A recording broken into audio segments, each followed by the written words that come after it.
वसुदेवसुतं देवं कंसचाणूरमर्दनं देवकी परमानन्दं कृष्णं वन्दे जगद्गुरु। आप सभी वैष्णव जनों के चरणों में मेरा वंदन। हरे कृष्णा। बहुत खुशी हो रही है मुझे आज के ज़माने में आप जैसे शुद्ध संस्कृत का उच्चारण करने वाले, और विद्यालय का नाम भी देखिए, ब्रह्मचारी श्री रामानुजाचार्य कन्या उच्च माध्यमिक विद्यालय। तो गीता में से हम 5 श्लोक बोलते हैं, है ना? आपको जो याद है वो बोलें, और नहीं तो मेरे पीछे से बोलें। ये 5 श्लोकों के बारे में मैं आपको निवेदन कर देता हूँ कि परम श्रद्धेय स्वामी रामसुखदास जी महाराज, नाम सुना है आप में से? कितने लोगों ने नाम सुना? जरा हाथ खड़े करें। नहीं सुना? चलिए तो मैं 1 मिनट में परिचय देता हूँ थोड़ा सा उनका।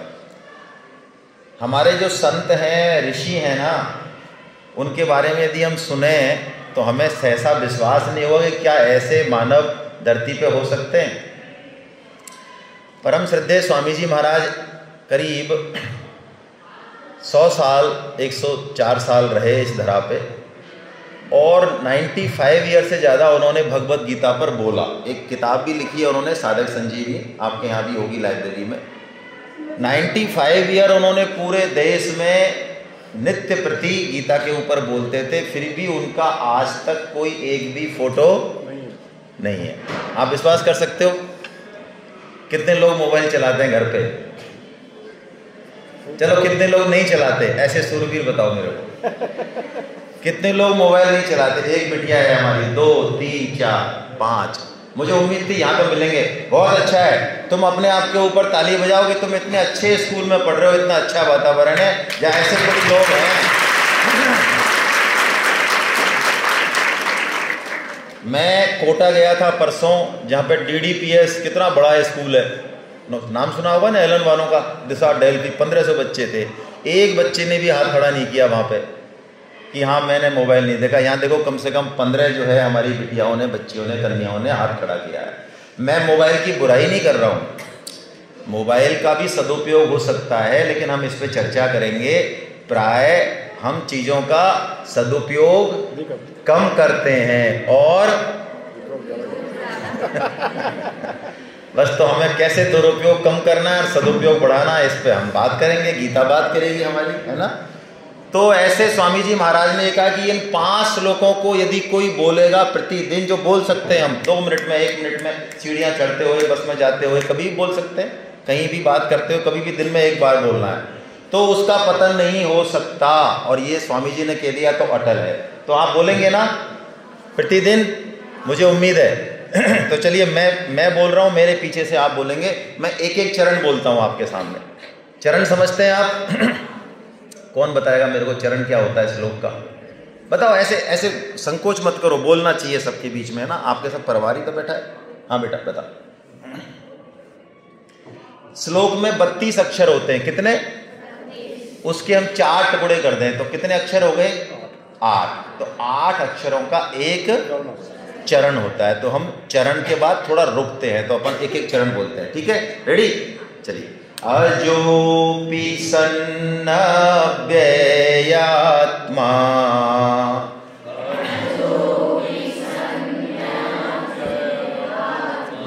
जो नहीं बोल रहे हैं वो क्यों नहीं बोल रहे हैं, पहले मुझे बताओ। क्या सुनाई नहीं दे रहा, या मेमोरी लॉस है उनके, या इच्छा नहीं है? क्या कारण है? मैं उसी को नॉक करूंगा अभी जो नहीं बोलेगा, ठीक है? और मैं थोड़ा स्ट्रिक्ट टीचर हूं। अजोपि सन्नव्ययात्मा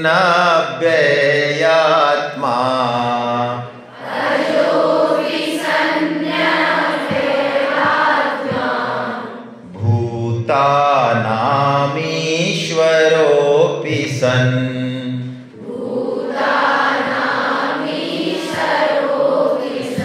प्रकृतिं स्वामधिष्ठाय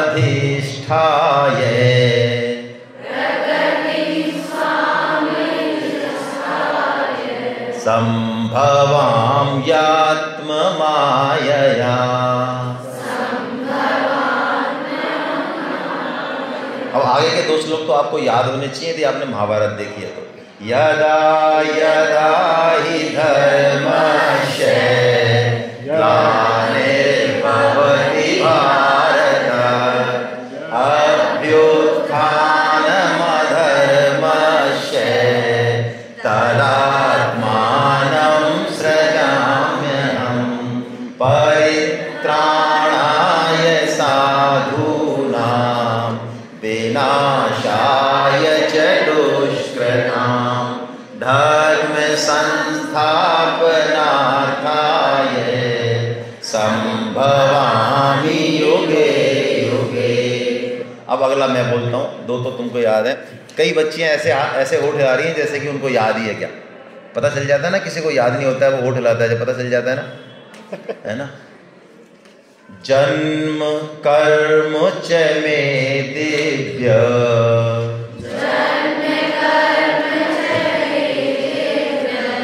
मेवं यो वेत्ति तत्त्वतः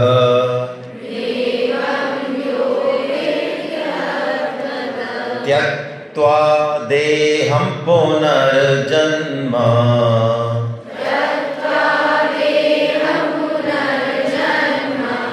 नैति मामेति सोऽर्जुन।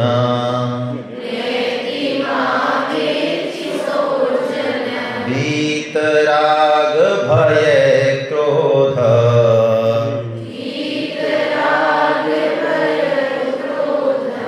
मन्मया मामुपाश्रितः बहवो ज्ञान तपसा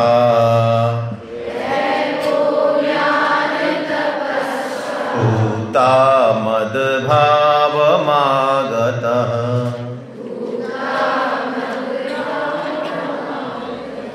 ये 5 श्लोक हैं। इसके पहले आप बोल सकते हैं वसुदेव सुतम देवम कंस चाणूरमर्दनम, है ना, देवकी परमानंदम कृष्णम वंदे जगत गुरु। तो उन्हीं जगत गुरु को प्रणाम करके आज हम किस पर बात करने वाले हैं? पूरा नाम बोलो। श्रीमद् भागवत गीता। मैं जब ये सुनता हूँ ना श्रीमद् भागवत गीता, ऐसा बोलता हूँ, मुझे आप लोगों से उम्मीद कम थी, लेकिन कोई नहीं। श्रीमद् भागवत गीता होती ही नहीं है, श्रीमद् भागवत पुराण होता है, श्रीमद् भगवत गीता होती है। पहले तो इसको हम ठीक से समझ लें। 99% बड़े लोग, आपने तो गलती करी, कोई खास बात नहीं है, आधों ने करी आधों ने नहीं करी, बड़े लोग भी गलती करते हैं। तो हमारे भारतवर्ष में जहाँ गीता जन्मी, यदि हम उसका नाम ही ठीक से नहीं बोल पाए, पढ़े लिखे लोगों की बात कर रहा हूँ, जो पढ़े लिखे नहीं है तो वो तो गलती करें, कोई समस्या नहीं। पढ़े लिखे बड़े विद्वान अफसर लोग, वो भी भागवत गीता ही बोलते हैं। क्या होता है? भागवत पुराण और श्रीमद् भगवत गीता। भगवत और भागवत में फर्क है। भगवत यानी भगवान, भगवान, भगवान की परिभाषा दी शास्त्रों में। जैसे रथवान होता है ना, गाड़ीवान होता है ना, धनवान होता है ना, विद्यावान होता है ना, ऐसे होते हैं ना। तो ऐसे ही भगवान, भग यानी 6 विशेषताएं उनमें हैं, वो बहुत सुंदर है। हम में सब में यदि किसी में सुंदरता है तो कहाँ से आई है? वो बहुत ताकतवर है, वो कुछ भी कर सकते हैं, कुछ भी। कर्तुम अकर्तुम अन्यथा कर्तुम सर्व समर्थ, कुछ भी जो हम सोच नहीं सकते वो भी। बोलिए, मिट्टी से फूल बनते हैं नहीं बनते हैं? मिट्टी से फूल बनते हैं ना, कितने तरह के बनते हैं? पता नहीं कितने तरह के, है ना। इस संसार में कितनी कितनी चीजें आश्चर्यजनक हैं, कौन कर रहे हैं? भगवान ही कर रहे हैं। वो बहुत बलवान हैं, बहुत समर्थ हैं, बहुत ज्ञानवान हैं, बहुत वैराग्यवान है, बहुत ज़्यादा संपदावान है। उनके जैसा ऐश्वर्य संपदा किसी के पास नहीं है। तो 6 विशेषताएं उनमें, वो 6 विशेषता किन में है? पूरी की पूरी तो उन्हीं में है, और उनसे कुछ कुछ हमारे पास आई हैं। तो वो है भगवान, वो है भगवत। तो भगवत गीता है भगवान की वाणी, गीता यानी भगवान का गीत। जब हम मस्ती में होते हैं ना, जिस दिन हमारा रिजल्ट आता है और हम टॉप कर जाते हैं क्लास, तो उस दिन कैसा मन करता है हमारा? थोड़ा सा गुनगुनाने का, मस्ती करने का, है ना। तो मस्ती में गाया भगवान ने ये गीत, ऐसे नहीं गाया, मस्ती में गाया। और भागवत क्या होता है? भागवत होता है भगवान का, यानी भक्त। तो भागवत पुराण में कितने श्लोक है कोई बताएगा मुझे? 18,000 श्लोक है। उसमें भगवान की और भगवान के भक्तों की चर्चाएं हैं, कथाएं हैं। भागवत पुराण में जैसी कथा होती है 7 दिन की, आप देखते होंगे, देखिए ना आपने 7 दिन की कथा है कहीं कहीं, वो भागवत पुराण की होती है 7 दिन की कथा। और ये है श्रीमद् भगवत गीता। ठीक है, तो हम आज गीता के बारे में ही चर्चा करने वाले हैं। अच्छा, मुझे एक चीज बताओ आप सबसे पहले कि कोई किसी वस्तु का निर्माण पहले होता है या उसकी आवश्यकता पहले होती है? जैसे कि ये पोडियम है, अब ये पोडियम पहले बना होगा या पहले ऐसा कुछ आया होगा कि किसी को बोलना है तो या कि ऐसी चीज होनी चाहिए जिस पे हम बोले, ऐसी आवश्यकता पहले आई होगी या पोडियम पहले आ गया होगा? ये बिल्डिंग बनी होगी तो इसकी आवश्यकता होगी या बिल्डिंग बना के अब हम सोचें क्या करें, इसमें गाय भैंस बांध दें? आवश्यकता, ये कंफर्म है? आप सभी कंफर्म है ना? कोई अलग वोट तो नहीं, विपक्षी पार्टी का तो नहीं है कोई हमारी? तो देखो, हर चीज की एक आवश्यकता होती है। तो अब हमको एक पहले तो प्रश्न ये सोचना है कि इस संसार में सबसे विलक्षण यदि कोई चीज है, कोई वस्तु है, तो वो मनुष्य शरीर है। मनुष्य शरीर के बराबर विलक्षण कोई, इसका जो मैकेनिज्म है, इसका हार्ट, इसका ब्रेन, इसका सारा मैकेनिज्म, इसका ब्लड, इसका बाल, पता, एक बाल मिल जाए तो 7 पीढ़ी के बारे में हम बता सकते हैं। एक बाल से, हमारे एक बाल से हमारे 7 पीढ़ी, हमारे दादा परदादा, उनकी कैसी नेचर थी, कैसा स्वभाव था, रूप रंग था, ये पता लग जाता है।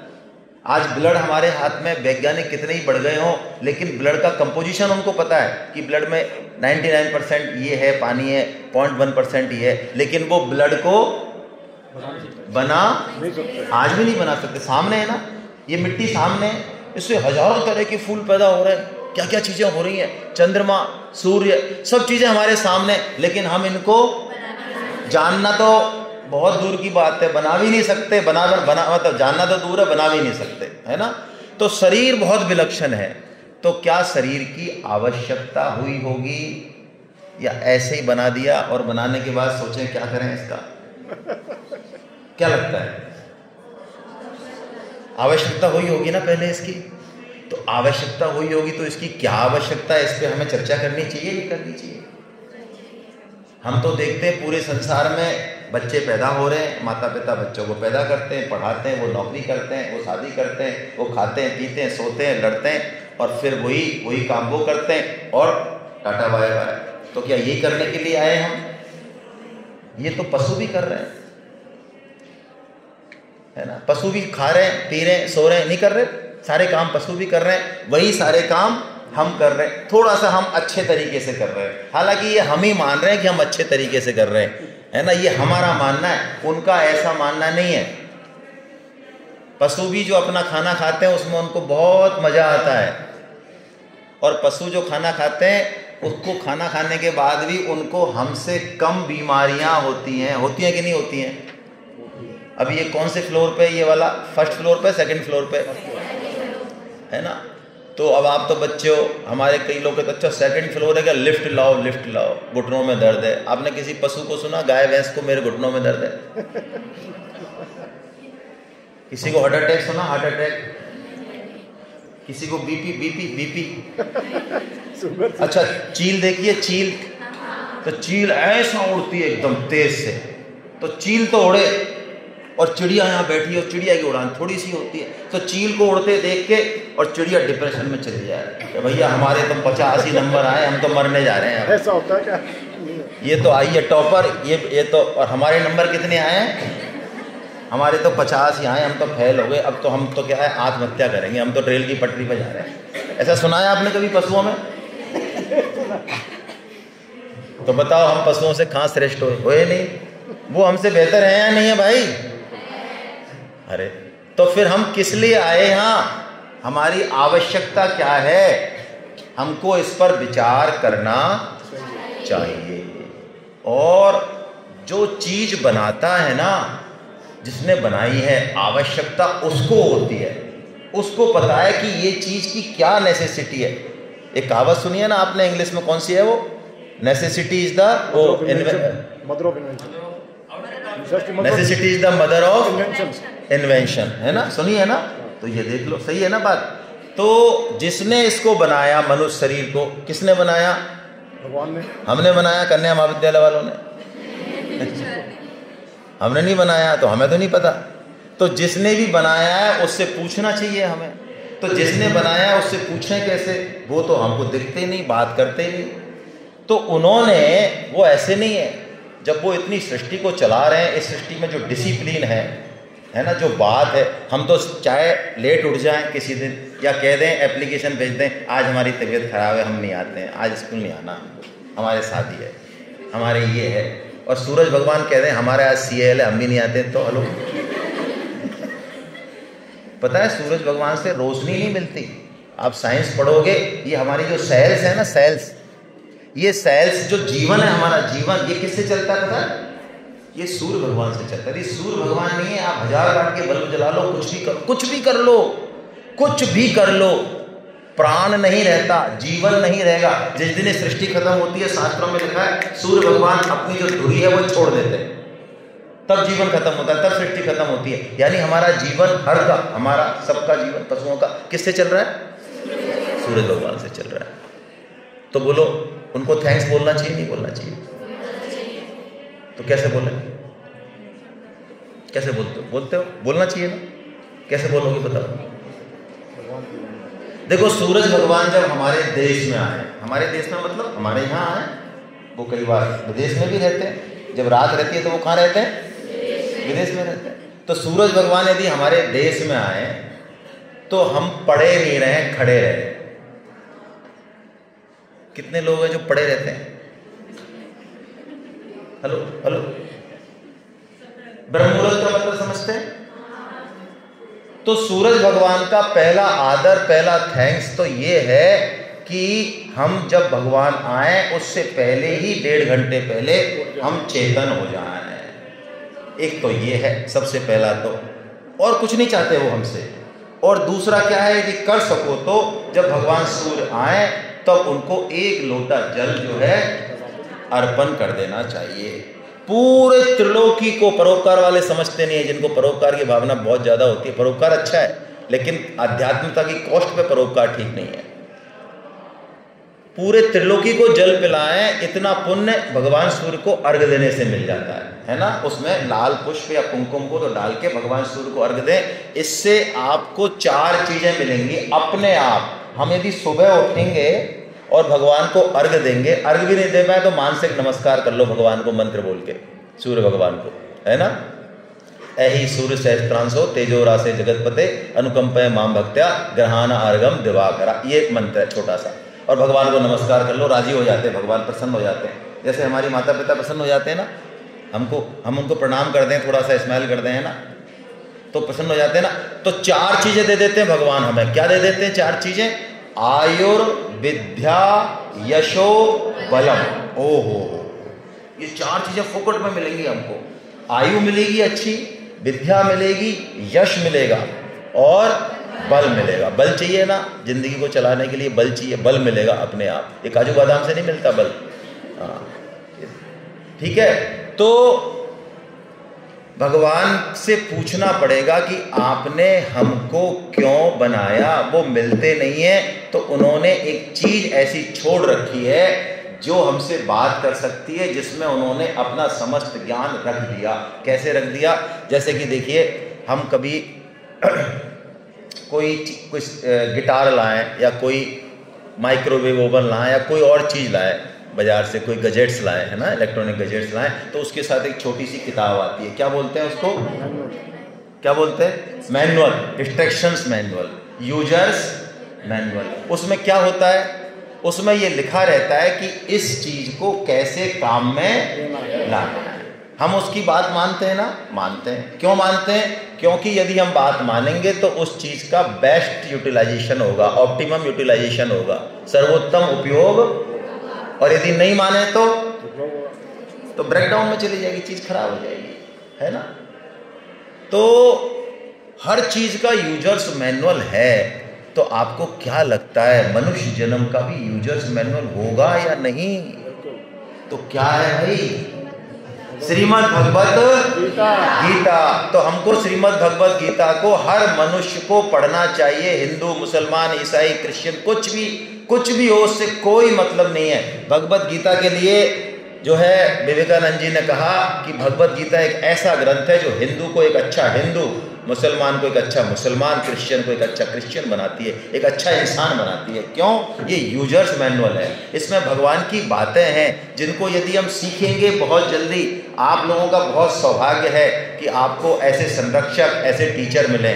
मैं आपको ऐसे नहीं कह रहा हूँ, जो अंग्रेजी द स्कूल हैं प्राय, उनमें इस तरह की बात आप सोच नहीं सकते कि वहाँ पर चरित्र के बारे में, जीवन के बारे में चर्चा हो।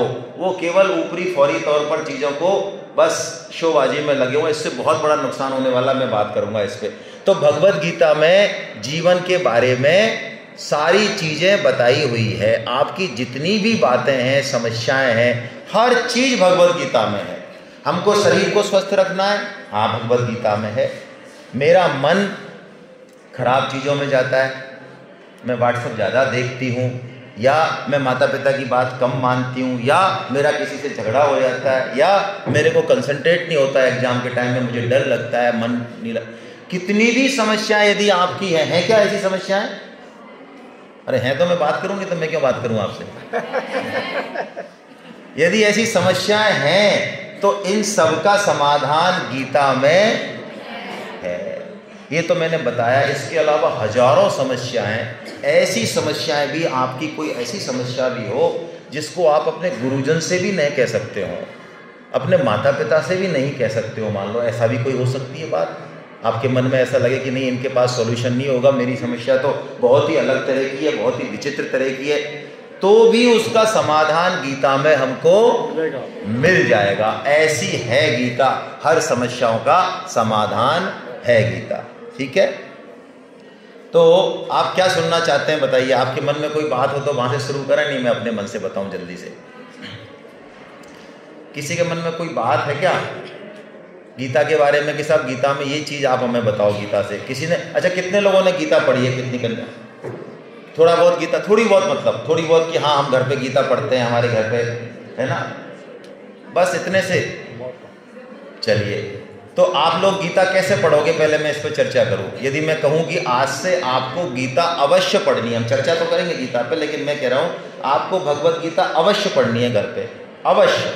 चाहे आप 2 मिनट ही पढ़ो, 1 श्लोक ही पढ़ो, उसका भावार्थ पढ़ो, लेकिन अवश्य पढ़ो, डेली पढ़ो, कभी पढ़ो। और कोई नियम नहीं है इसमें। गीता पढ़ने में ये नियम नहीं है कि आप नहा के पढ़ोगे, कि ब्रश करके पढ़ोगे, या लेटे पढ़ोगे, खड़े हो, कैसे भी पढ़ सकते हो, कोई नियम नहीं है इसमें। जैसे भी पढ़ना चाहे आप पढ़ सकते हैं, ठीक है ना? तो कैसे पढ़ोगे? नेट पे भी अवेलेबल है, लेकिन बेहतर है कि आपको एक 10 रुपये की गीता प्रेस की किताब मिल जाए तो ज़्यादा अच्छा है ना? तो आप ला सकते हो, मंगवा सकते हो घर से, घर पे मंगवा सकते हो गीता की किताब। गीता प्रेस से किताब आती है ना? अपने माता पिता को कहिएगा, किसी को भी कहिएगा तो ला के देंगे आपको, है ना? और उसको रखिए घर पे, और उसको डेली आपको पढ़ना है। अच्छा चलिए, अब भगवत गीता किसने बोली और किसको बोली? श्री कृष्ण ने बोली। और किसको बोली? क्यों बोली? वो कंफ्यूज थे। नहीं, बैठे बैठे बोलो। वो क्या थे? कंफ्यूज थे कि मैं युद्ध करूं या क्या? हम भी कंफ्यूज होते हैं। मैं आर्ट लूं कि साइंस लूं, डॉक्टर बनूं कि टीचर बनूं, कि ये बनूं कि वो बनूं, हैं? क्या हम होते हैं कंफ्यूज जीवन में, चीज़ों को लेके, कैरियर को लेके, और भी बहुत सारे फ्रेंड्स, बहुत सारी चीज़ों को लेके क्या हम कंफ्यूज होते हैं, संशय में रहते हैं, क्या करें क्या ना करें? तो जो भी संशय में है, कंफ्यूज है किसी भी चीज़ को लेके, उसके लिए भगवत गीता है जो कि उसको सही मार्ग दिखाएगी। पहले तो गीता सही मार्ग तब दिखाएगी, पहले गीता हमसे हमारा परिचय कराती है। हमसे, आप कहेंगे हम तो जानते हैं अपने आप को। अरे नहीं जानते भाई, इस पूरे मैकेनिज्म के बारे में गीता बहुत अच्छे से बताती है, हमसे ही हमारा परिचय कराती है। देखिए, गीता में और कठोपनिषद में, दोनों में सेम बात है। पहले हम शरीर के बारे में थोड़ा सा समझें, तो गीता ने बताया कि पहले हम अपने बारे में, शरीर के बारे में थोड़ा सा समझें। तो हमारे शरीर की तुलना एक रथ से करी, रथ से, किससे करी? चैरियट, ठीक है, समझते हैं ना? रथ में क्या क्या चीजें होती हैं? आगे आगे घोड़े होते हैं, फिर घोड़ों की एक लगाम होती है, लगाम भी किसी के हाथ में होती है, क्या बोलते हैं उसको? सारथी। और सारथी और ये लगाम और घोड़े और ये रथ, ये किसी के लिए काम कर रहे हैं। वो कहाँ बैठा है? अंदर बैठा है। वो कौन है?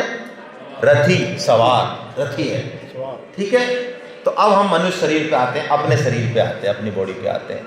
हमारी सेंसेस कितनी है? इंद्रियां 5। तो ये इंद्रियां जो है ये हमारे 5 घोड़े हैं। देखिए, ये इंद्रियों पे हमेशा मन की लगाम होनी चाहिए, बिना उसके ये काम भी नहीं करेंगे। आपको पता है, कोई भी इंद्रिय जब तक काम ही नहीं कर सकती जब तक कि हमारा मन, आप किताब पढ़ने बैठे रात को और चैप्टर पूरा करना है, कल आज कहा है होमवर्क पूरा करने को, लेकिन हमारा मन नहीं है, हमारा मन नहीं, तो आंखें खुली रहेंगी या बंद हो जाएंगी? अच्छा, उसी अवस्था में हमें नींद आ रही है और हमने कोई हमारी हॉबी की चीज़, कोई स्टोरी या कोई व्हाट्सएप या कोई फ्रेंड्स आ गया, कोई ऐसी चीज़ होगी जिसमें हमारा मन बहुत लगता है, तो बोलिए अब आंख काम करेगी या बंद हो जाएगी? काम करेगी ना। तो हमारी इंद्रियों का, आंख का, कान का, इनका राजा कौन है? मन। ओहो, तो इसका मतलब है इन इंद्रियों से यदि काम लेना है हमको, तो हमको मन मजबूत चाहिए हमारा। लेकिन ये मन जो है ना, ये बहुत बदमाश है। क्यों बदमाश है? इसका भी कारण गीता ने बताया है, ठीक है, मैं बता देता हूं। मन बदमाश क्यों है? हम जितने भी बैठे हैं ना, आप सब, हम सब और सब, हम सबका मन पहले के जन्मों में, बहुत सारे जन्मों में, कई सारे इस तरह के भोग के आया है कि इसका मन भोगों में तो लगता है, पढ़ाई में नहीं लगता, अच्छे काम में नहीं लगता, और इसको आदत पड़ी हुई है पहले से ही बहुत ज़्यादा। आपने कभी ऐसा सुना, किसी की समस्या सुनी कि मैं व्हाट्सएप देखती हूँ तो 5 मिनट में मैं बोर हो जाती हूँ, तो मेरे को बताओ ना, मैं आधे घंटे तक लगातार व्हाट्सएप कैसे देखूँ? ऐसी किसी की समस्या है? हेलो, टीवी, खेलकूद, गपशप, निंदा एक दूसरे की, कि मैं निंदा कर ही नहीं पाती हूँ, 2 मिनट ही होता है, मैं बोर हो जाती हूँ निंदा करते करते, ऐसा है? अच्छा, और पढ़ाई करें तो मन को आदत पड़ी है किसकी? बुरे कामों की। तो गीता में 18.36, 37 2 श्लोक बोले भगवान ने मन के लिए, कि मन को राजस सुख की आदत पड़ी है। राजस सुख मतलब अच्छा खाना, अच्छी ये बातें करना, उठपटांग, सारे मनमाने काम करना। ये शुरू में तो अच्छे लगते हैं, लेकिन ये परिणाम में कैसे होते हैं? बुरे, विष की तरह होते हैं। भगवान ने कहा ये शुरू में तो अमृत की तरह लगते हैं, लेकिन परिणाम में कैसे होते हैं? अब जैसे मान लो मेरी कल एग्जाम है और आज मुझे शादी में जाना है। अब मेरी माँ फेवरेट डिश है, मैंने रसगुल्ला भी खा लिया, मैंने रसमलाई भी खा ली, मैंने बल्ले भी खा लिए, मैंने ये भी खा लिया। अब खा लिया तो कितना मज़ा आ रहा है ना। मुझे आइसक्रीम भी खा ली लास्ट में। हाँ, इस बढ़िया को पता है, आइसक्रीम भी खा ली, छोड़ रहा था मैं, है ना, इसको ज़्यादा अनुभव है इसका मतलब। तो ये सब चीज़ें मैंने खा ली और मुझे बोलना भी था, अगले दिन मैंने आइसक्रीम खा ली, तो मेरा गला हो गया। और सुबह मुझे पता चल रहा है, मैं सुबह जो है फ्रेश होने जा रहा हूँ, लेकिन सब गड़बड़ हो रहा है। तो मुझे खाने में तो आया बहुत, लेकिन परिणाम कैसा हुआ? ओहो। और भगवान ने कहा यह है राजस सुख। एक होता है सात्विक सुख, भगवान ने कहा उसमें हमको विवेक पूर्वक लगना चाहिए। कैसे? जैसे मान लो मेरे सामने कोई टारगेट है और मेरे पास 2 दिन है या 2 घंटे जैसा भी, और मैंने अपने मन को कंट्रोल करके अच्छे से पढ़ाई कर ली, अच्छे से एक्सरसाइज कर ली, या जो करना चाहिए वो कर लिया, सारी चीज़ों को मन को थोड़ा सा दबा के, तो शुरू में तो मुझे लगेगा कि मेरे को थोड़ा सा परेशानी हो रही है पढ़ने में, अरे इतना 3 घंटे हो गए, 4 घंटे, लेकिन जब रिजल्ट आएगा तब कैसा लगेगा? तो सात्विक सुख हमको शुरू में लगता है विष की तरह, और परिणाम में कैसा होता है? अमृत की तरह। तो हमको अपने मन को कौन से उसमें लगाना चाहिए? राजस सुख में या सात्विक सुख में? क्योंकि उसका परिणाम अच्छा। लेकिन ये हम कब लगा पाएंगे? जब आप देखो रथ के उदाहरण से, जो सारथी है ना उसके हाथ में लगाम है, उसके, तो सारथी को कहा हमारी बुद्धि, सारथी को क्या कहा, यानी हमारे मन को किसके कंट्रोल में रहना चाहिए, बुद्धि के में। अब आप देखते हो कि मन और बुद्धि की लड़ाई चलती है। अभी सर्दी है, ब्रह्म मुहूर्त में उठना है, ठीक है, उठ रहे हैं, लेकिन आज मन कह रहा है कि नहीं आज तो 6-7 बजे उठ लेंगे, क्या फर्क पड़ता है एक दिन में ऐसा, और उठो और फिर नहाओ। बुद्धि कह रही नहीं, तुम्हें उठना है, डेली वादा करना है, फिर पढ़ना, उठना है भाई, तुम डेली उठते हो, तुम शेर हो, उठो उठो। तो बुद्धि ऐसे कह रही है और मन कह रहा है नहीं नहीं बहुत अच्छी ठंडी, पता रजाई गरम गरम लग रही है, रहने दो, कहाँ फालतू। अच्छा, मन और बुद्धि ऐसे आपस में चर्चा कर रहे हैं, बात कर रहे हैं, जीतता कौन है भाई, मन जीत जाता है। ये गीता हमारी बुद्धि जीत जाए वो सूत्र हमको देगी। अभी तो हमारा क्या जीत जाता है, मन जीत जाता है। मन और बुद्धि आपस में चर्चा करते हैं, बुद्धि उसको फटकारती भी है, अरे चुप चुप, मान मेरी बात, मान मेरी बात, लेकिन मन इतना बदमाश है कि वो जीत जाता है। अर्जुन ने भी ये प्रश्न किया भगवान से, गीता में ये प्रश्न है कि प्रभु ये मन बहुत जिद्दी है, ये मन इसको कैसे मैं वश में करूं। तो भगवान ने उसका उपाय बताया, 2 उपाय बताए, उसको हमको ध्यान में रखना है। क्या उपाय बताए, अभ्यासेन तु वैराग्य, है ना, अभ्यासेन तु वैराग्य, 2, एक तो अभ्यास और दूसरा वैराग्य। वैराग्य का क्या मतलब है कि संसार में गलत चीजों में, गलत संगत में जो हमको शुरू में आनंद मिलता है, उससे वो आनंद बहुत क्षणिक है, उससे हमको हट जाना चाहिए। जैसे कि देखिए, सपोज मैं इस बिटिया को नहीं जानता, इसका नाम भी नहीं जानता, लेकिन इस बिटिया के साथ जो 3-4 इसकी सहेली फ्रेंड्स रहती हैं उनको मैं अच्छे से जानता हूँ, उनको मैं जानता हूँ। तो बोलिए मैं इस बिटिया के बारे में भी जानता हूँ कि नहीं जानता हूँ, मेरे को इसके बारे में भी आइडिया लग जाएगा, क्योंकि मैं उन 3-4 को, वो जिस तरह की हैं मैं आइडिया कर लूंगा कि ये भी लगभग। तो हम बच्चों को सबसे पहले अपने संग पर ध्यान देना, संग जैसा करोगे संग वैसा चढ़ेगा। संग का क्या मतलब है,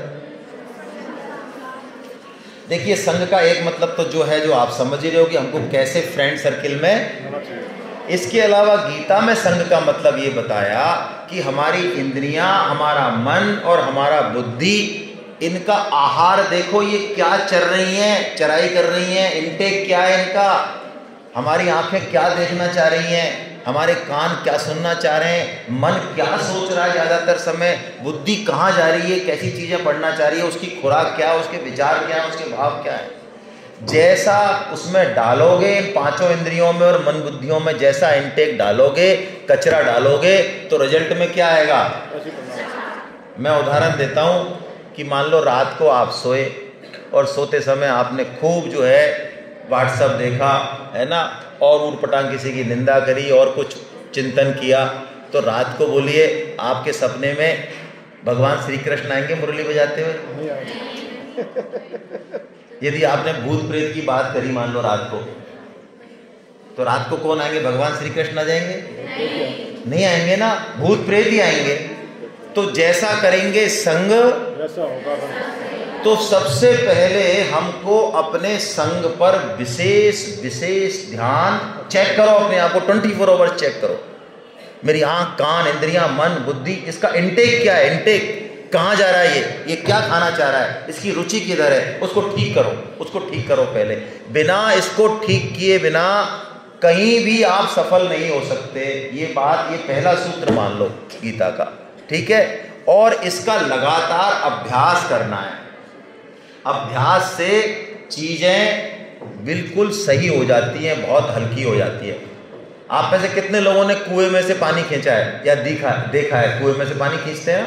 देखा होगा ना, रस्सी से खींचते हैं ना, खींचा भी है इसने, तो खींचा है। तो इस बिटिया के लिए कह रहा हूँ उदाहरण में, कई बार ऐसा होता है कि हमारी रस्सी जो है हाथ से छूट जाती है, तो वो रस्सी जा रही है कुएं में, लेकिन जाते जाते भी यदि हमने झपट्टा मार के पकड़ ली और उसका अंतिम सिरा भी हमारे हाथ आ गया, ठीक है, तो हमारी बाल्टी वापस ले लेंगे ना हम, कोई खतरा नहीं है ना।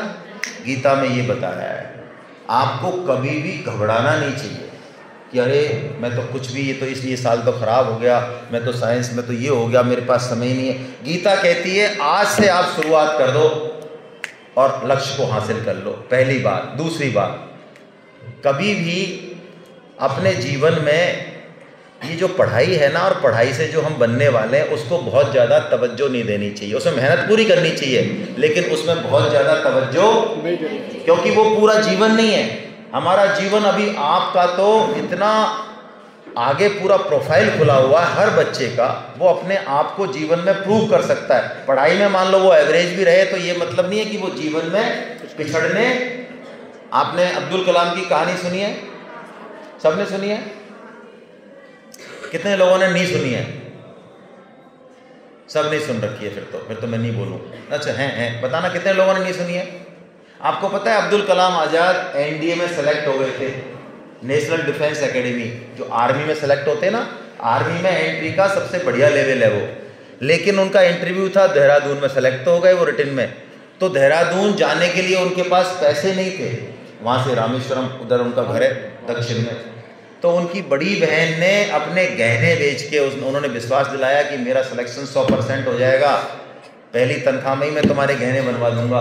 तो उसने अपने घर वालों से, ससुराल वालों से छिपा के और गहने बेच के उनको पैसे दे दिए, और वो इंटरव्यू देने आ गए, और देहरादून में उनका इंटरव्यू हो गया। और इंटरव्यू देने के बाद क्या हुआ, वो फेल हुए के पास, फेल हो गए। ऋषिकेश आ गए, वो गंगा किनारे एक पहाड़ी पे खड़े हो गए और डूबने जा रहे थे छलांग लगा के कि मेरे को अब जाना नहीं है दोबारा, मैं तो पूरी ज़िंदगी मेरी तो खराब हो गई, अब मैं कुछ नहीं कर सकता, कुछ नहीं कर सकता।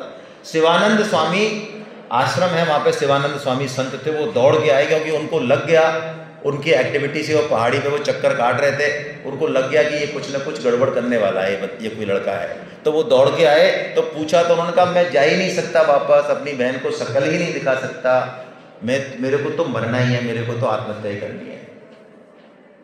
तो शिवानंद स्वामी ने ये बात कही जो हम सबके काम की है।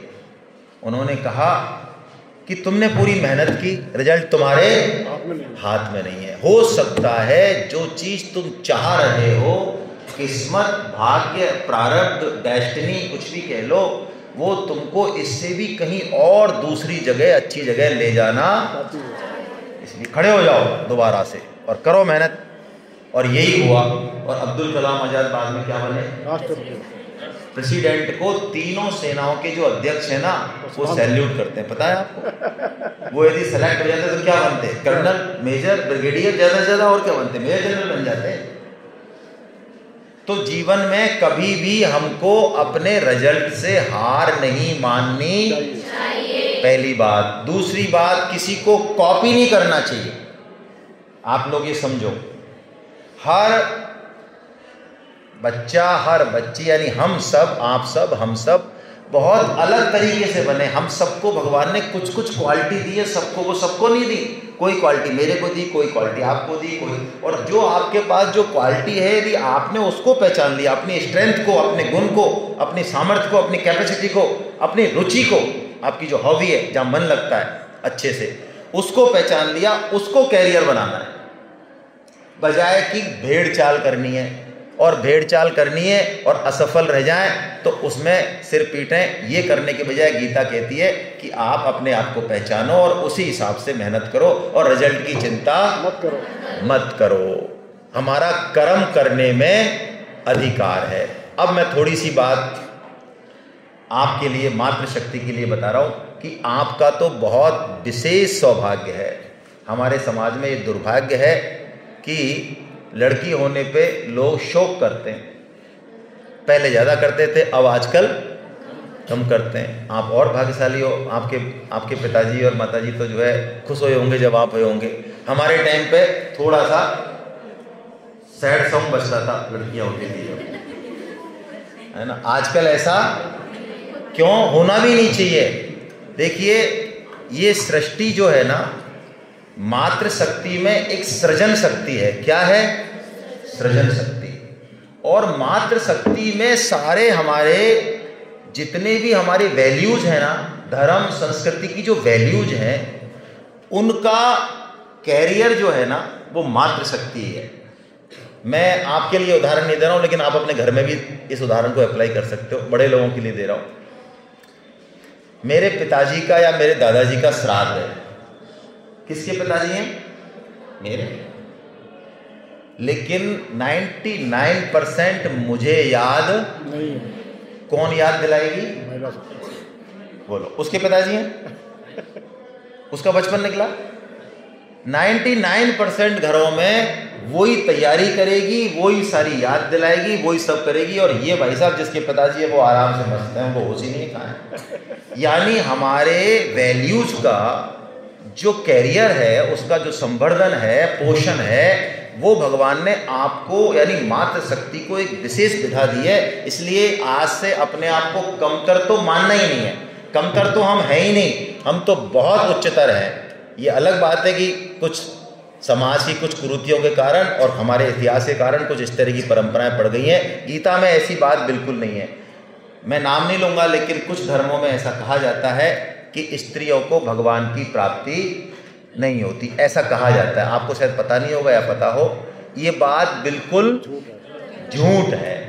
भगवान ने गीता में बताया कि औरों को तो मैं बहुत ज़्यादा तप करने से, यज्ञ करने से मिलता हूँ, लेकिन जो अपना कर्तव्य कर्म में लगा हुआ है उसको तो मैं उसके कर्तव्य कर्म से ही मिल जाता हूँ। गीता में एक खास बात है कि भगवान को प्राप्त करने के लिए हमको किसी विशेष तपस्या की, सन्यास की, जंगल जाने की जरूरत नहीं है। गीता कहती है हमारी अभी जो ड्यूटी है हमारी सबकी, जैसे आपकी ड्यूटी क्या है अभी?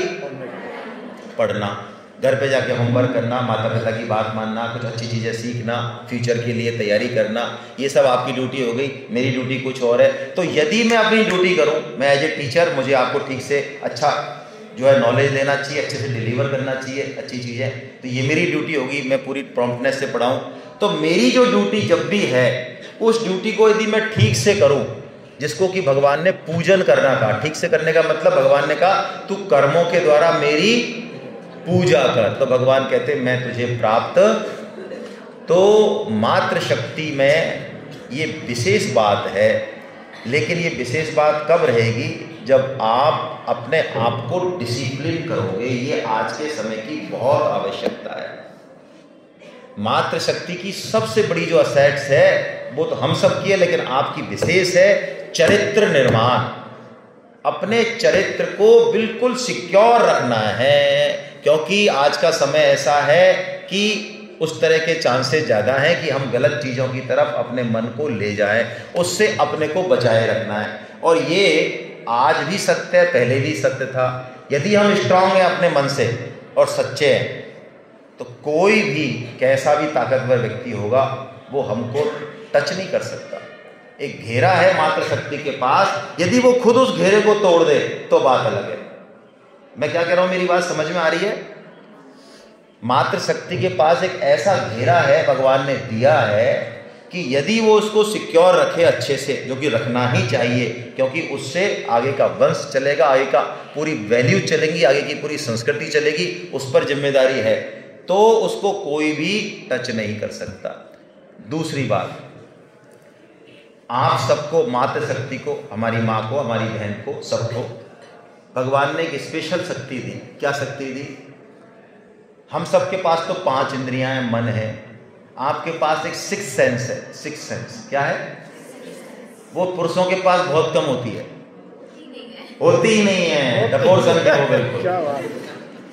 6 सेंस का क्या मतलब है? जैसे मैं उदाहरण दूं, मेरे घर पे मेरा कोई दोस्त आया, मेरी शादी हुई, नई दोस्त आया, उसको नाश्ता वास्ता कराया पत्नी ने, धर्म पत्नी ने, लेकिन हो सकता है उसने कुछ किया नहीं, लेकिन वो पत्नी बोले कि इसको आगे से कभी घर मत लाना। मैं भाई क्या किया उसने? उसने कुछ किया ही नहीं, कोई इशारा नहीं किया, कोई हरकत नहीं करी, वो कह रहा कुछ नहीं किया उसने, इसको आगे से ये घर नहीं आएगा बंदा। क्या मतलब? मतलब उसकी निगाह से ही उसने वो पढ़ लिया जो उसके अंदर चल रहा है। ओहो, ये ताकत है हमारी। बोलिए कितनी बड़ी ताकत है। यदि हम इसका, ये ताकत हमारे पास नहीं है। बिटिया ने कहा डपोर संघ है हम, हमारे पास कुछ नहीं है। तो अपनी इस ताकत को पहचानना है और आगे बढ़ना। हर फील्ड खुला है, हर फील्ड खुला है। लेकिन मेरा आपसे आज के ज़माने को देख के एक निवेदन अवश्य है, कैरियर चुने, आगे बढ़ें, लेकिन जो सिस्टम बनाया है उसको फॉलो करें। गृहस्थ धर्म को हमको अपनाना ही चाहिए और समय पे अपनाना चाहिए। ये जो आजकल 30-32 साल में शादी करने की ललक जग रही है ना, और छोटे मोटे नौकरियों के चक्कर में पूरा जीवन अपना खराब कर रहे हैं, अपना पूरा समय खराब कर रहे हैं, ये अच्छा नहीं है। इसके रिजल्ट बहुत खराब आने वाले हैं आगे चल के, बहुत खराब। इसलिए कैरियर, अपनी एजुकेशन लो पूरा, स्किल लो पूरा। गीता बिल्कुल मना नहीं करती, कैरियर बनाओ, लेकिन टाइम पर अपना गृहस्थ जीवन बसाना है। माँ बने बिना आपके जीवन की पूर्णता नहीं है। इसको चाहे कोई ऑर्थोडॉक्स कहे कि ये बेकार की बात है, मैं गीता के आधार पर आपको बिल्कुल निवेदन कर रहा हूँ हाथ जोड़ के, सही समय पर सही निर्णय लेना, माता पिता के नियंत्रण में रह के, ये बहुत जरूरी है। ये आपके जीवन के लिए बहुत आवश्यक है। मनमाना आचरण किया, गीता में एक श्लोक है, मैं आपको सुना देता हूँ, है ना। भगवान ने एक श्लोक बोला, अर्जुन को भी भगवान ने वार्न किया बहुत। ये शास्त्र विधि मुत्सर्जय, ये शास्त्र विधि मुत्सर्जय, वर्तते काम कारतः,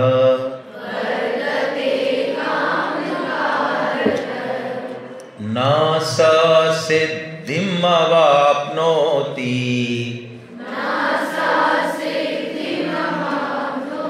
न सुखम न पराम गतिम। क्या कह रहे हैं भगवान? भगवान कह रहे हैं जो शास्त्र विधि का यानी यूजर्स मैनुअल का जो उल्लंघन करता है, उत्सर्जय, और वर्तते काम कारता। काम कारता मतलब मनमाना आचरण कर रहा है। जो मेरे मन में आएगा, जो मेरी बुद्धि कह रही है, मैं वो करूंगा। मैं चाहे ये करूं, मैं चाहे वो करूं, मेरी, हाँ ये तो अच्छे से बोला तुमने, मेरी मर्जी। अब आवाज निकल गई आपकी। तो भगवान कह रहे हैं वर्तते काम कारता, यानी जो मनमाना आचरण करेगा उसको भगवान ने कहा 3 चीजें नहीं मिलेंगी। देखो भाई सुनो, सिद्धि नहीं मिलेगी। सिद्धि मतलब जो हम काम कर रहे हैं उसमें सफलता चाहिए ना। सफलता कब चाहिए? संडे को चाहिए कि मंडे को चाहिए कि 7 दिन चाहिए? हेलो, और कितनी चाहिए? 100% की 90% की 70%? 100% चाहिए भाई हमें सफलता। तो सिद्धि का मतलब सफलता। आप पढ़ रहे हो, अच्छी पोजीशन है, आप कंपटीशन दे रहे हो, अच्छा, आप घर पे कोई काम कर रहे हो, चाहे खाना बना रहे हो, उसको अच्छे से बनाओ, हर चीज़ की सफलता। भगवान कह रहे हैं उसको सिद्धि नहीं मिलेगी, ना सुख मिलेगा और ना उसकी कोई गति होगी। बोलिए, इसलिए हमको शास्त्र विधि का पालन करना चाहिए। ठीक है, एक श्लोक और अंतिम, फिर मैं आपके प्रश्न लूंगा। भगवान ने हमारी दिनचर्या को संयमित करने के लिए, जो कि आपका करणीय तत्व है, उसको संयमित करने के लिए एक श्लोक बोला, 6वें अध्याय का 16वां श्लोक। मैं बोल रहा हूं, आप भी बोलिए, बस 1 मिनट में मैं उसको बताने की कोशिश करता हूं। युक्ताहार विहारस्य,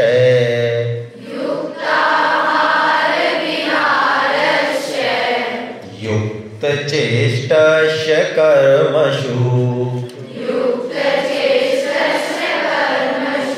युक्त स्वप्नावबोधस्य,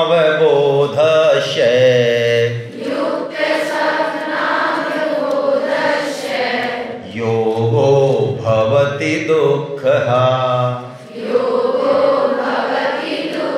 कितना प्यारा श्लोक है। आपको मजा आ रहा है ना श्लोक बोलने में? बोला करो, आपका ब्रेन, आपकी मेधा, आपकी जवान, आपका मन शुद्ध होगा। ये मैं मजाक के लिए नहीं कह रहा हूँ। संस्कृत का उच्चारण यदि आप करेंगे, आपकी मेधा बढ़ेगी, प्रज्ञा बढ़ेगी, आपका पूरा साइको सिस्टम ठीक होगा, अंदर का मानसिक। ऐसा रिसर्च किया है वैज्ञानिकों ने, सिर्फ संस्कृत का उच्चारण करने मात्र से। और कितने सुंदर श्लोक है। 3 चीजें भगवान कह रहे हैं, ये 3 चीजें यदि आप करोगे तो योगो भवति दुःखः, हमारे जीवन से दुख चला जाएगा। क्या बढ़िया बात है। हमारे जीवन में दुख है ना, भय है ना, टेंशन है ना, सबके है भाई। भगवान कह रहे हैं ये चले जाएंगे यदि हम ये 3 चीजें करें। तो क्या करें? भगवान कह रहे हैं आहार विहार को युक्त कर लें। युक्त आहार, आहार क्या मैंने बता दिया, लेकिन गीता का खाना सिर्फ यहां से नहीं है, गीता का खाना मन से, सबसे है। समझ में आ गया? विहार का मतलब क्या है? आचरण, घूमना फिरना सारा। तो ये आहार विहार युक्त होना चाहिए। यानी युक्त का क्या परिभाषा? भगवान ने ये नहीं कहा कि 100 ग्राम खा ले या 250 लीटर पी ले, ऐसा नहीं कहा। भगवान ने युक्त कहा। युक्त का क्या मतलब है? युक्त का मतलब है मेरे लिए, मेरे लक्ष्य की सिद्धि के लिए जो आहार विहार है वो युक्त है। समझ में आई बात? अब मुझे 7 दिन अच्छे से तैयारी करनी है, रात को थोड़ा पढ़ना है, सुबह भी जल्दी उठनी है, तो मुझे खाना हल्का लेना चाहिए, है ना। मेरे को रेसलिंग सीखनी है तो मेरा खाना थोड़ा सा हैवी होगा। यानी कि मेरे लक्ष्य की सिद्धि के लिए जो आहार और विहार है वैसा हो जाए जिससे लक्ष्य की सिद्धि हो जाए, वो मेरा। इसमें दूसरे को कॉपी नहीं करना। मैं इसमें उदाहरण देता हूं हंसाने के लिए। आपने सबने सुना है कि नहीं सुना है कि एक गधा था। गधा कौन था? हाँ, गधा था भाई।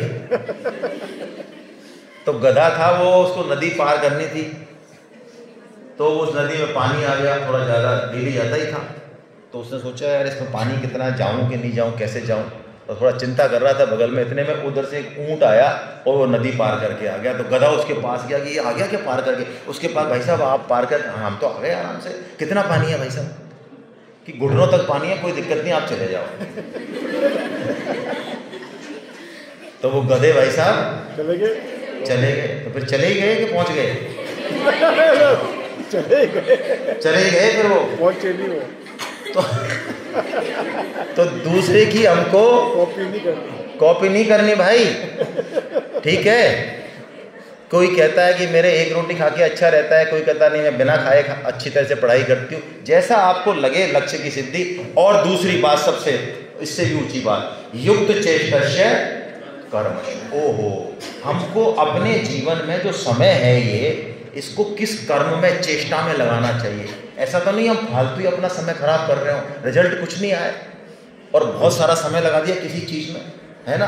आजकल ऐसी टेक्निक है, देखो विज्ञान ने आविष्कार किया, हमारे घर में वॉशिंग मशीन आ गई, कोई और भी चीज़ें आ गई जिससे हमारा काम बहुत जल्दी हो जाता है। तो होना तो ये चाहिए था माता बहनों को और हमको कि जो समय बचा उसको हम किस में लगाते? भगवान के भजन में लगाते, है ना, शास्त्र पढ़ने में लगाते। तो समय बचाया उधर से और कचरे में डाल दिया, क्या फायदा हुआ? तो चेष्टा हमको ठीक ठीक करनी है। और भगवान ने कहा निद्रा ब्रह्मचर्य जीवन में, क्योंकि ब्रह्मचर्य क्या है? ये ब्रह्मचर्य पता है अर्जन करने का है, ये इंटेक है, ये नींव है। यहां जितना आपने कस लिया अपने आप को, उतना आगे की पूरी लाइफ ठीक हो जाएगी। ब्रह्मचर्य में कंपैरिजन मत करो गृहस्थों से, दूसरे लोगों से कि अरे इनकी तो मौज है, ये तो ऐसे चलते हैं गाड़ी में घोड़े में, इनके इतने कुछ नहीं। ब्रह्मचर्य अपना जीवन ऐसा है कि इनटेक का जीवन है, यानी यहाँ पे जितना हम ले लेंगे नींव है ये हमारी, उसके बाद हमें जो चाहेंगे जो मिलेगा। तो भगवान ने कहा कि निद्रा यथायुक्त होनी चाहिए, फालतू निद्रा, आलस्य, प्रमाद जीवन में ब्रह्मचर्य होना ही नहीं चाहिए। वैसे भी नहीं होना चाहिए, आपके बिल्कुल नहीं होना चाहिए। भगवान ने ये कहा ऐसा तुम करोगे तो तुम्हारे जीवन से दुख चला जाएगा। और 3 तरह के तप भी इसके साथ भगवान ने बताए, शरीर का तप, वाणी का तप और मन का तप। ये 3 तप भी हम सबको अपनाने चाहिए। जो अपनाएगा वो जीवन में बहुत सुखी रहेगा। शरीर का तप क्या है? यही युक्त आहार विहार, इसको नहलाना, समय पे उठाना, अच्छा भोजन कराना। वाणी का तप क्या है? अच्छा, देखिए शास्त्रों में ये बात आई है, आपको आश्चर्य लगेगा, यदि कोई झूठ ना बोलने का प्रण कर ले, कोई निरर्थक नहीं बोले, बकवाद नहीं करे और झूठ भी ना बोले, उसकी वाणी में ऐसी शक्ति आ जाती है समय के साथ कि यदि कभी उसके मुंह से कुछ निकल गया वो होके रहता है। इसको वाक् सिद्धि का, आपको आश्चर्य लगेगा लेकिन ये प्रूव्ड है। मैं क्या कह रहा हूं? यदि मेरी वाणी ने हमेशा सत्य ही बोलने का वचन ले लिया और ऐसा हुआ कभी 10 साल में, 5 साल में मेरे मुंह से कुछ ऐसा निकल गया, मैं बोलना नहीं चाह रहा था, तो वो चीज़ सत्य हो जाएगी। क्योंकि उसकी वाणी असत्य भाषण करती ही नहीं। और कलयुग में ये जो वाणी का तप है ये बहुत महत्वपूर्ण है। यदि आपको पूरे संसार को, अपने सर्किल को, माता पिता को, सबको अपने अनुकूल रखना है, वश में रखना है एक तरह से, मतलब अनुकूल, तो वाणी का तप। आप में से यदि कोई अच्छा नहीं बोले, बहुत क्रोधित होकर गलत तरीके से बोले, तो उसका कोई दोस्त नहीं होता ना। भागवतम में कलयुग के वंशजों का वर्णन है, वो मैं नहीं ले रहा हूं, लेकिन उस वंशज में कली का वास, कलयुग का वास इसमें बताया। इसको बोला दुरुक्ति, कर्कश वाणी, कलह, इसको हमको त्याग देना। और मन का तप क्या है? मन से भगवान का चिंतन करें, भगवान का भजन करें। मैं आपको एक जो है ना, ये माला लेके आया हूं, ठीक है।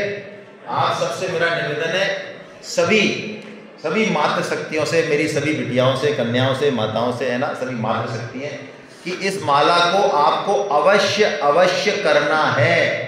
गीता में जो भी चीजें हैं वो सब चीजें आचरण में आ जाएंगी, बिना पढ़े भी आपके मन बुद्धि में आ जाएंगी, यदि आप ये माला करते हैं तो। कैसे करते हैं वो मैं आपको बता रहा हूं, ठीक है।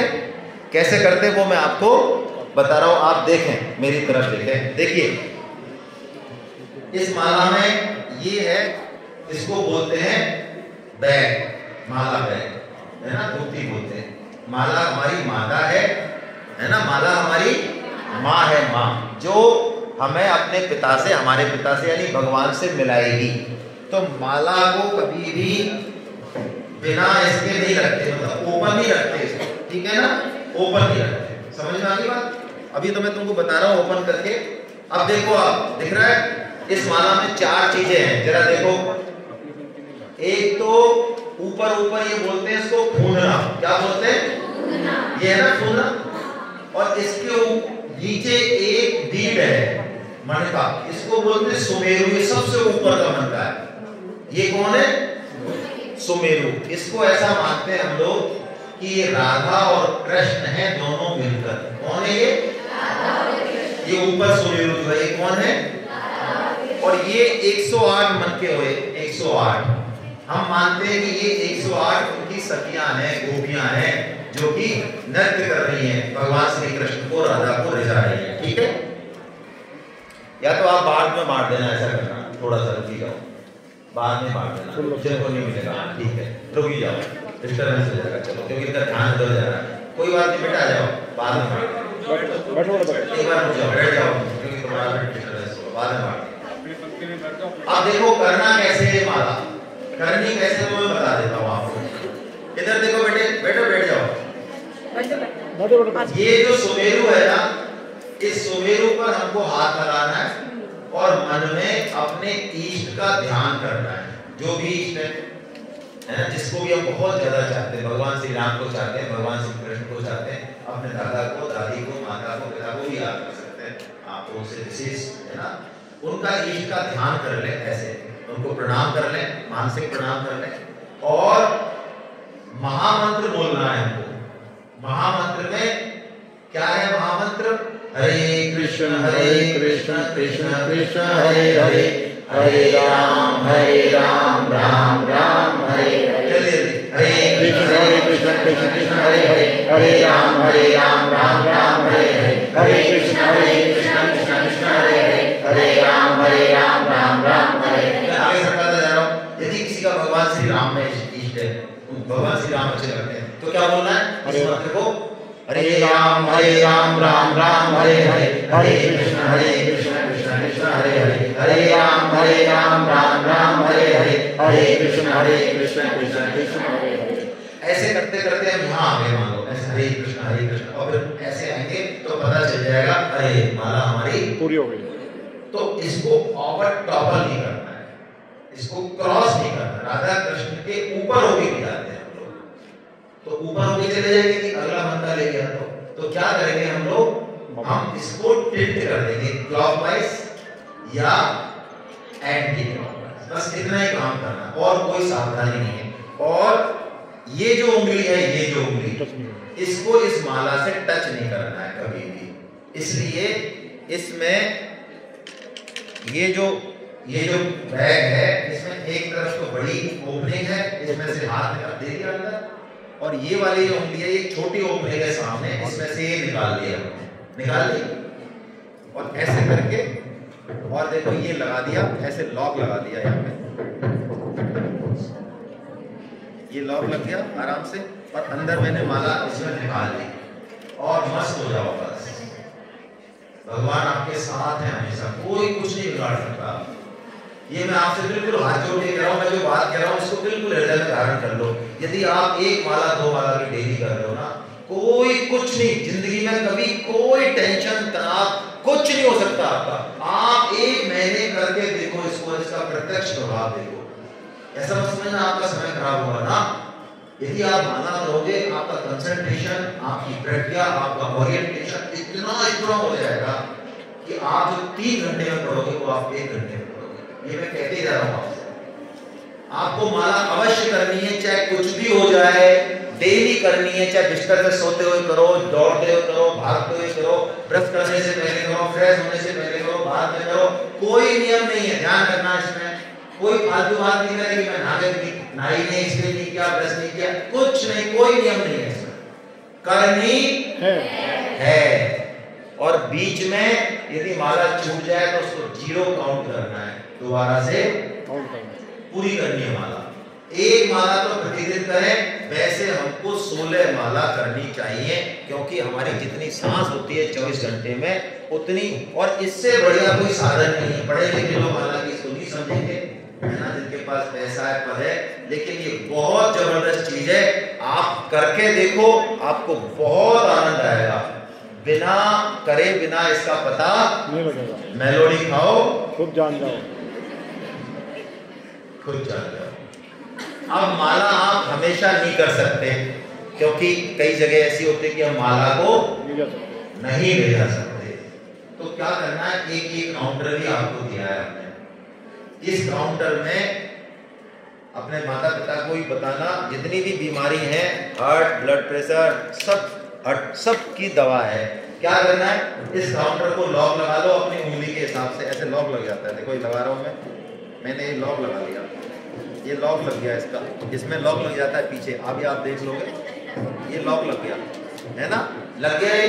तो रिंग की तरह इसको पहन लिया अंदर, कहीं भी पहन लो, इसमें पहन लो, ऐसे पहन लिया, अंदर की तरफ पहन लो, पहन लिया। इसमें 2 बटन है, एक तो बड़ा बटन है और एक ये छोटा स्विच है ना। तो छोटा स्विच दबाओगे तो इसमें 0 आ जाएगा, आ गया 0, मतलब पहले दिन का काउंट हट जाएगा, आ गया 0। अब आपको क्या करना है, जो काम आप माला से कर रहे थे ना, वही काम अब आपको, अब आप जैसे मान लो बस आ रही है या बस में कचर पचर चल रही है, फालतू की बातें चल रही है, आपके पास 15 मिनट है, या आप घर में खड़े हो, या आप कहीं, या कोई ऐसी सहेली आ रही है कान खा रही है, उससे मना भी नहीं कर सकते, तो उसको कहे तो मेरा कान खा, और अंदर से क्या करना, उसको ऐसे करते रहो, अंदर से कर लो, हरे कृष्ण कृष्ण कृष्ण हरे हरे, हरे राम राम राम। ये दवा दिया मैंने, तो कितना आ गया, 1 आ गया। हरे कृष्ण कृष्ण कृष्ण हरे हरे, हरे राम राम राम, 2 आ गया। हरे कृष्ण कृष्ण कृष्ण हरे हरे, 3 आ गया, ऐसे। और इसमें तुम्हारी माला खराब भी नहीं होगी, जितने होगे उतने आप देखोगे दिन में इतना आपके पास समय कि आप 4 माला तो इसमें आराम से कर लोगे, और इतना आप दुनिया भर की फफूंद जो है, तनाव है दुनिया भर के, उन सब से बचे रहोगे, सब चीजों से, बुराइयों से बच जाओगे। ये काउंटर हाथ में लगा रहेगा तो आपको ध्यान रहेगा, करेंगे ना आप, पक्का? हाथ खड़ा करके बोलिए जोर से, हरे कृष्णा हरे कृष्णा हरे कृष्णा। अब मैं चाहता हूं कि आप लोग प्रश्न पूछें, है ना, उससे थोड़ी बातें खुलेंगी। किसी के मन में भी कोई प्रश्न हो, छोटे से छोटा, बड़े से बड़ा, वो पूछे।